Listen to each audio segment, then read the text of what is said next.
दोस्तों, हम लोगों के सामने कोविड-19 एक महासंकट लेके आया है। हमारे देश के हर तबके के लोग आज बंदी है। उसकी काम काज, रोटी, जान मान का आज कोई सुरक्षा नहीं है। ये परिस्थिति क्यों हुआ, इसको हम लोगों को जरूर समझना पड़ेगा। हमारे देश में भूमंडलीकरण के नाम पर विश्व व्यापार संगठन और आर्थिक संस्कार के नाम पर हम पूरा देश को बहुराष्ट्रीय कंपनी और बाजार के हाथ में हम छोड़ दिए हैं। और इससे आजादी के 70 साल बाद हमारे देश की स्वास्थ्य, शिक्षा, सरकारी सारी व्यवस्था किस नाजुक स्थिति में है, ये कोविड-19 आने के बाद ये लोगों के सामने उजागर हो गया। इस परिस्थिति में अभी हम लोगों को संभालने के लिए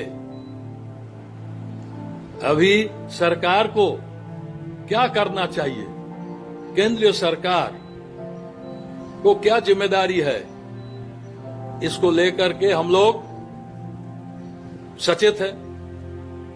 हमारे लोग, हमारे कार्यकर्ता, हमारे समर्थक, देशप्रेमी नेताजी अनुगामी 40 दिन समाज में अपने पड़ोसी के साथ मिलकर के सहायता कर रहे हैं, उसकी व्यवस्था करने के लिए लगे हैं, उनकी जितना ताकत है।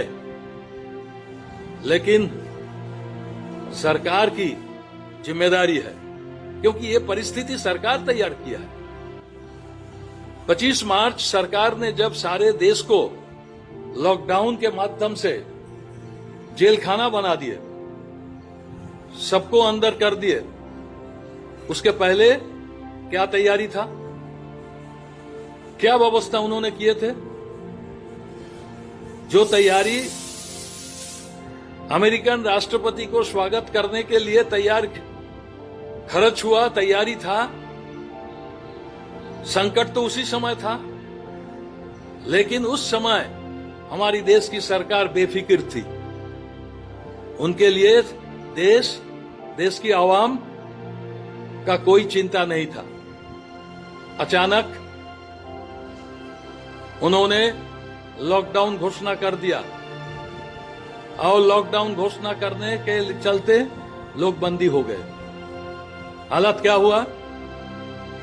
हमारे किसान मर रहे हैं। 70 साल किसानी घाटे में है। किसानों की परिस्थिति क्या है? किसान जमीन छोड़ करके, गांव छोड़ करके पलायन कर रहे हैं, क्योंकि कृषि व्यवस्था और कृषि आधारित जो उद्योग, ग्रामीण जो आर्थिक व्यवस्था, वो सारे चौपट हो गए। और इसके कारण उन लोग शहर में गए थे और शहर में जाकर के उन्होंने शहर के विकास में लग गए। उनकी मजदूरी को आप इस्तेमाल किए। शहर में बड़े बड़े कोठी, फ्लाईओवर, मेट्रो रेल, स्टेडियम, शहरी विकास के लिए बेगर मजदूर क्या ये होता? क्या दिल्ली तैयार होता, बॉम्बे तैयार होता, बेंगलोर तैयार होता, कोई शहर तैयार होता? लेकिन आज कोविड के बाद आप उसको फेंक रहे हैं। न उसका रहने का व्यवस्था, न उसका खाने का व्यवस्था, न उसको मानविक दृष्टि से जो प्यार मोहब्बत से उनके साथ रहना चाहिए था वो भी नहीं किया, उसको फेंकाया गया। हम लोग सरकार के पास, केंद्रीय सरकार के पास, हम लोग 2 दफे प्रधानमंत्री के पास 2 पत्र दिए और उसमें सरकार को सहयोग हम करेंगे इस परिस्थिति से निपटने के लिए। उसी के साथ साथ सरकार को क्या करना चाहिए वो भी हम देखें। सरकार किसके लिए है? सरकार हमारे देश की कंपनी के लिए है, ना हमारे देश के किसान, मजदूर, बेघर इंसान, खेत और खलिहान में जो काम करते हैं उसके लिए है। सरकार को प्रायोरिटी, अग्राधिकार क्या होना चाहिए? क्या जो हमारे देश के बैंक को लूट करके चला गया, जो कंपनी आज भीख मंगा के तरह सरकार के पास रिलीफ मांग रहे हैं, हम उसको देखेंगे, ना हमारे देश के 100 करोड़ जो रास्ते में है, जो खेत में और खलिहान में है, जो सरकारी ऑफिस में काम करते थे, शिक्षक थे, उन लोगों को देखना है। इसलिए हम लोग जो ठोस कदम मांग उठाए थे, जो किसान ई व्यवस्था को फिर दोबारा खड़ा करने के लिए ऋण मुक्त किसान हम देखना चाहते हैं। हम देखना चाहते हैं किसानों के हाथ में इस समय लड़ने के लिए उसकी आहार का, उसकी अनाज का सारी व्यवस्था सरकार करे। जो असंगठित मजदूर है वो बंधुआ मजदूर नहीं है, उसको आप भीख नहीं दे रहे हैं, उसको आप जो कर्जा लिए हैं उसका मजदूरी से, उसका मजदूरी को इस्तेमाल करके उसको वापस करना है। और इसके लिए सारे शहर में जो असंगठित मजदूर है उसको सरकारी खर्च में रेल करेंगे, क्या सरकार कौन डिपार्टमेंट करेंगे वो हम लोग का देखने का जरूरत नहीं है। उसको सही सलामत अपने गांव वापस करना है। ये जिम्मेदारी प्रांतीय सरकार, केंद्रीय सरकार का है। और उसको वापस करने के बाद वो गांव में किस तरह से, बेरोजगारी है गांव में, किसान मर रहे हैं, उसके ऊपर इन लोग आकर के इन लोगों का क्या काम होगा, परिवार का ये बोझ नहीं होने चाहते हैं। तो इसलिए इन लोगों के लिए कानून बदलना पड़ेगा। नरेगा में इन लोगों को जॉब देना पड़ेगा और इसके लिए सरकार की व्यवस्था करना पड़ेगा। हर एक लोगों को इनकम टैक्स के नीचे जो लोग हैं, इसको 10,000 रुपया उसको देना पड़ेगा परिवार के लिए, ताकि वो बाजार में वो खरीदारी कर सके। उसको मुफ्त एपीएल बीपीएल देखने का जरूरत नहीं है, सबको राशन का व्यवस्था करना पड़ेगा। अंग्रेज जमाना में फेमिन आया था, लेकिन देश में खाद्यान्न था। विदेशी शासक हमको भूखे मारने चाहते थे, लेकिन आज हमारी सरकार, गोडाउन में खाना है, अनाज है, अगले 1 साल आप खिला सकते हैं, तो क्यों नहीं आप 6 महीना के लिए सबको अनाज का व्यवस्था फ्री कर सकेंगे। ये मांग हम लोग उठाए थे। हम लोग ये बात उठाए थे कि आप लोगों को, जो लोग मजदूरी, कला और कारखाना में, दूसरे प्राइवेट सेक्टर में काम करते हैं, उन लोगों का कोई तनख्वाह काटने का व्यवस्था हम मान नहीं लेंगे। उन लोगों को पूरा उनको तनख्वाह देने का व्यवस्था करना पड़ेगा। हमारे देश में विद्यार्थी लोग इधर उधर भटक रहे हैं, एक बड़ा तनाव से गुजर रहे हैं, उन लोगों को वापस ले आना है। उन लोगों के लिए हम लोगों को सोचना पड़ेगा। छोटे छोटे जो उद्योग, आज बड़े कंपनी को जो बैंक का लूटा है, जो सरकार से सारी सुविधा लिया है, उसको नहीं, आज सहायता जरूरत है। हमारे देश में स्मॉल स्केल, मीडियम स्केल जो उद्योग है, जो उद्योगपति है, जो गांव में किरानादार है, उन लोगों को पूंजी का व्यवस्था करना पड़ेगा। उसके लिए बैंक का विदाउट इंटरेस्ट उसको रुपया का व्यवस्था करना पड़ेगा। और ये सारे काम करने के लिए कोविड-19 एक अलग बजट तैयार करना पड़ेगा। जो बजट आप पास किए थे उसका और कोई मतलब ही नहीं रहा। अभी नया बजट का मांग फॉरवर्ड ब्लॉक हमारे देश में पहले उठाए हैं।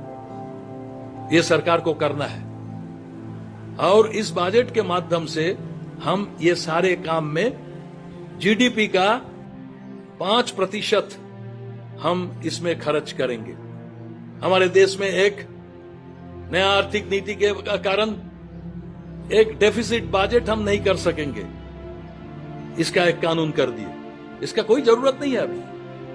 अभी जरूरत है डिमांड एंड सप्लाई। हमको सबके हाथ में पैसा चाहिए और उसी के साथ साथ उत्पादन व्यवस्था में नए सिरे से हमको सोचना पड़ेगा। ये सारे मांग को लेकर के 5 सूत्री मांग को लेकर के नेताजी सुभाष चंद्र बोस स्थापित party all India forward block ने 15 तारीख के अंदर हमारे सारे कार्यकर्ता जो लोग अभी लोगों के साथ रिलीफ कर रहे हैं, लोगों के साथ सहारा दे रहे हैं, उन लोगों का ये जिम्मेदारी है बहरे अंधे सरकार को सुनाना है। इसके लिए आप जहां है वहीं पर फिजिकल डिस्टेंस को आप रखिए और रख करके जहां जो दफ्तर सरकारी मिलेगा वहां पर प्राइम मिनिस्टर के नाम पर आप 5 सूत्री मांग पत्र जमा कीजिए और उनको अनुरोध कीजिए कि इसको प्राइम मिनिस्टर के पास भेजा जाए। 2 चिट्ठी हम लोग दे चुके हैं। दूसरे वामपंथी पार्टियां भी एक साथ मिलकर के हम लोग मांग उठाए हैं। लेकिन दुख का बात है ये सरकार किसान विरोधी, मजदूर विरोधी, जनता विरोधी हमारे देश का नीति अगर जो नजरिया है इसको अगर नहीं बदले तो देश का हालत बहुत ही खराब हो जाएगा। तो इसलिए हम लोग सरकार के पास ये मांग पत्र भेजने चाहते हैं, 5 सूत्री मांग पत्र। सारे देश में ये कार्यक्रम हम लोगों का 15 तारीख के अंदर समाप्त करना है। दोस्तों, हम ये बात आखिरी आप लोगों को बोलने चाह रहे हैं। अभी तो इमरजेंसी है। एक आपातकालीन परिस्थिति में लोगों का जान मान की रक्षा करना है, लोगों की स्वास्थ्य की व्यवस्था देखना है। जो बाजार की स्वास्थ्य व्यवस्था तो चौपट हो गया, अब सरकारी व्यवस्था आपको फिर दोबारा आपको तैयार करना है और लोगों को बचाने का काम, ये जिम्मेदारी हम लोगों का है। दोस्तों, इसके बाद आगे बहुत लंबा लड़ाई है। वो लड़ाई आज लोगों के सामने ये साफ हो गया। कहां ग्लोबल विलेज, कहां ग्लोबलाइजेशन का बात। नए सिरे से फिर हमारे देश को लूटने का काम होगा। उन लोग अपने संकट से निपटने के लिए उसका सारे बोझ हम लोगों के ऊपर आएगा। हमारे देश की संपदा का लूट होगा। हमारे देश से पूंजी का पलायन शुरू हो गया। इसके विरोध में हम लोगों का एक लंबा लड़ाई वो जारी रहेगा। नेताजी सुभाष चंद्र बोस की स्थापित party all India forward block, हम इसके लिए कटिबद्ध है। देश के देश प्रेमिक लोगों को एकजुट करके वामपंथी जनवादी ताकत एक साथ मिलकर के जमीन पर जैसे अभी है, आगे भी हमको उसी तरह से रहना है। आप लोग, हमारे जो मेमोरेंडम आप लोगों के सामने पास भेजा गया है, उसको आप अपने अपने जगह पर प्रधानमंत्री के लिए सपूत के लिए आप लोग तैयारी कीजिए। इसके लिए आप एकजुट होइए।